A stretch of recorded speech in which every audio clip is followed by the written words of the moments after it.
হত্যাকাণ্ডের মামলা সবার বিরুদ্ধে। আমাদের আওয়ামী লীগের না হলেও ৬-৭ লাখ নেতাকর্মীর বিরুদ্ধে মামলা দিয়েছে। ১.৫ লক্ষের মতো তো গ্রেপ্তার, এবং তারা কারাগারে মানবেতর জীবনযাপন করছে, কারাগারে প্রতিনিয়ত মৃত্যুবরণ করছে। এমন কোনো দিন নাই বাংলাদেশে প্রায় ১০ থেকে ১১ জন মানুষ হত্যা হচ্ছে না, বা নারী নির্যাতন, শিশু নির্যাতন হচ্ছে না, কিন্তু কেউ কথা বলতে পারবে না। সাংবাদিক বা সাংবাদিকতার কোনো স্বাধীনতা নেই। কেউ যদি কথা বলে তার লাশ হতে হবে, অথবা তার প্রতিষ্ঠান আগুন দিয়ে জ্বালিয়ে দেওয়া হবে। আবার দেখলাম ইলেকশন, বিএনপি দিল তার নমিনেশন, সেখানে তাদের মধ্যে ধুন্ধুমার শুরু হয়ে গেছে। আবার এদিকে জামাত ইসলামী, এখন কেউ কারে নাই পারে সমানে সমান লেগে যাচ্ছে তাদের মধ্যে। এ ওরে গুলি করে, ওরে মারি, ওর ঘর পড়ায়, ওর ঘর পড়ায়, এখন নিজেরাই পোড়াপুরি খেলা শুরু করে দিয়েছে। আওয়ামী লীগ মানুষের জীবনে শান্তি দিয়েছিল, নিরাপত্তা দিয়েছিল। আওয়ামী লীগ তরুণ সমাজের জন্য চাকরির ব্যবস্থা করে দিয়েছিল। আওয়ামী লীগ মানে বেকারত্ব দূর করেছিল। আওয়ামী লীগ জনগণের অন্ন, বস্ত্র, বাসস্থান, চিকিৎসা, শিক্ষার সুযোগ করেছিল। আমরা আওয়ামী লীগের নেতা করে আমরা তো ট্যাক্স ফাঁকি দিতে যাইনি, আমরা তো মানুষের সম্পদ আত্মসাৎ করতে যাইনি। মানুষের সম্পদ যাতে বৃদ্ধি হয় সেই ব্যবস্থা করে দিয়েছিলাম। প্রত্যেকটা দরিদ্র মানুষ তারও জীবন জীবিকার ব্যবস্থা করে দিয়েছিলাম। যে ভূমিহীন তাকেও 1 খণ্ড জমি, একটা বাড়ি, 2 কাঠা জমি, একটা বাড়ি, এবং তার জীবনযাত্রা করার ব্যবস্থা আমরা করে দিয়েছিলাম। একেবারে তৃণমূলের ভূমিহীন মানুষ থেকে শুরু করে বেদে, হিজড়া, কুষ্ঠরোগী বা ভাসমান জনগণ, ক্ষুদ্র নৃগোষ্ঠী, পাহাড়ি অথবা সমতল ভূমি, সকল ধরনের অনগ্রসর জাতি, তাদের প্রত্যেকের জীবনমান আমরা উন্নত করে দিয়েছিলাম। ধর্ম, বর্ণ নির্বিশেষে সকল মানুষ তার নিজ নিজ ধর্ম যাতে স্বাধীনভাবে পালন করতে পারে, অসাম্প্রদায়িক চেতনায় উন্নত সমৃদ্ধ বাংলাদেশ গড়ে তোলার পদক্ষেপ নিয়ে বাংলাদেশকে আমরা আর্থসামাজিকভাবে উন্নতি করেছি। আওয়ামী লীগ অপরাধটা কী করেছে? স্বাধীনতা এনে দিয়েছে, অর্থনৈতিক মুক্তি দিয়েছে, অর্থনৈতিক সমৃদ্ধি দিয়েছে, মানুষের জীবনে নিরাপত্তা দিয়েছে, শান্তি দিয়েছে, ছাত্রছাত্রীদের শিক্ষার পরিবেশ তৈরি করে উচ্চশিক্ষার ব্যবস্থা করে দিয়েছি, চিকিৎসা সেবা জনগণের দোরগোড়ায় পৌঁছে দিয়েছি, মাতৃত্বকালীন ভাতা দিয়েছি, বয়স্ক ভাতা, বিধবা ভাতা, প্রতিবন্ধী ভাতা দিয়েছি, এমনকি যে শিশু বুকের দুধ খায় সেই মাকেও আমরা ভাতা দিয়েছি, সেই ল্যাকটেটিং মাদারকে তাকেও ভাতা দিয়েছি। একটা বয়স্ক মানুষ কাজ করতে পারে না, তার জন্য 30 কেজি করে চাল প্রতি মাসে দিয়েছি। কামার, কুমার, জেলে, তাঁতি, প্রত্যেকটা মানুষ তাদেরকে আমরা সহায়তা করি। ইউক্রেন যুদ্ধ, স্যাংশন, কোভিড, বিভিন্ন কারণে যখন ইনফ্লেশন বেড়ে গেল, 1 কোটি পরিবারকে টিসিবির কার্ড দিলাম, মাত্র 30 টাকা কেজিতে চাল কিনতে পারবে, ডাল, তেল, চিনি যাতে কিনতে পারে সে ব্যবস্থা করে দিলাম, যেন কোনো মানুষ কষ্ট না পায়। ডক্টর ইউনূস এসে কী করলো? সব বন্ধ। তারপরে পারিবারিক কার্ড বা বয়স্ক ভাতা, যে জিজ্ঞেস করে ভোট দিয়েছেন গায়ে, হ্যাঁ বলে নৌকায় ভোট দিয়েছে, বাস, তার কার্ড বন্ধ।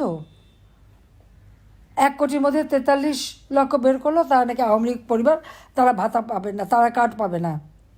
আরে এখানে তো 43 লক্ষ আওয়ামী লীগ, কিন্তু 57 লক্ষ তো অন্য দল বা সাধারণ মানুষ। তা আওয়ামী লীগ তো সে দলীয়করণ করেনি, বৈষম্যহীন সমাজ গড়তে চেয়েছে। আজকে সব জায়গায় বৈষম্য, সব জায়গায় দলীয়করণ, সব জায়গায় হয় জামাত নয় বিএনপি। আইসিটি যেখানে যুদ্ধ অপরাধীদের বিচার করেছে সেখানে বিচার করবে, আমাদের বিরুদ্ধে মামলা। ওই কোর্টে কারা আছে? কোর্টের যারা জজ সাহেবরা বসে আছেন সব জামাত আর বিএনপির লোক, আর চিফ প্রসিকিউটর থেকে শুরু করে তারা সব কারা? যুদ্ধ অপরাধীদের বিচারে যারা ডিফেন্সে ছিল তারা। আর আমরা তো কোনো মামলা নোটিশ পাইনি, কিছুই পাইনি। আর আমাদের ঘর বাড়ি সব তো জ্বালিয়ে পুড়ে ছারখার। গণভবন লুটপাট, যারা প্রথম ঢুকলো বেশ ভালো ভালো জিনিস লুটপাট করে নিয়ে গেল, কিছু বাদ দেয়নি। ক্ষেতের ফসল থেকে শুরু করে ছাগল, গরু, ভেড়া যা ছিল সবই লুট করে নিয়ে গেছে। আমার আওয়ামী লীগের অগণিত নেতা কর্মীর বাড়িঘর লুট, আগুন দিয়ে পোড়ানো। ওই 32 নম্বর ভেঙেছে, লুট করেছে। সুধা সদন ডক্টর ওয়াজার সাহেবের বাসা, যে জয়পুরের বাসা, সেটা লুটপাট, আগুন দিয়ে পুড়িয়ে দেওয়া, যেখানে আবার হাজার হাজার লক্ষ লক্ষ নেতাকর্মী তার সব কিছু হারিয়েছে। আমাদের তো সেজন্য আর কোনো আফসোস নেই। কিন্তু যারা এই কাজগুলি করেছে তাদের তো ছেড়ে দেওয়া যাবে না। যারা ঘরে ঢুকে মাকে সম্মান করতে পারে না, বাবাকে সম্মান করতে পারে না, ছোট্ট শিশু বা নারী কাউকে সম্মান করতে পারে না, তাদের তো ক্ষমা নেই। তাদের আমরা বিচার করব, কারণ কোর্টে তুলে বিচার করে তাদের অপকর্মগুলি জাতির সামনে তুলে ধরতে হবে। সবাইকে চিনে রাখেন, হিসেব রাখেন। প্রত্যেকের বিরুদ্ধে মামলা আমাদের বিরুদ্ধে দিয়েছে।